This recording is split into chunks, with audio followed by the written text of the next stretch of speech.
బచావ్. మన సినిమాల పరిస్థితి అంటే మనల్ని ఎవరు రాయలేదు.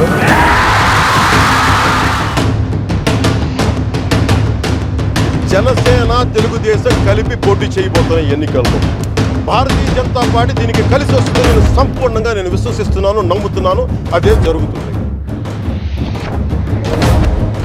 జగన్ గుర్తుపెట్టుకో, అర్ధపాతాళానికి తొక్కకపోతే నా పేరు పవన్ కళ్యాణే కాదు, నా పార్టీ జనసేనే కాదు.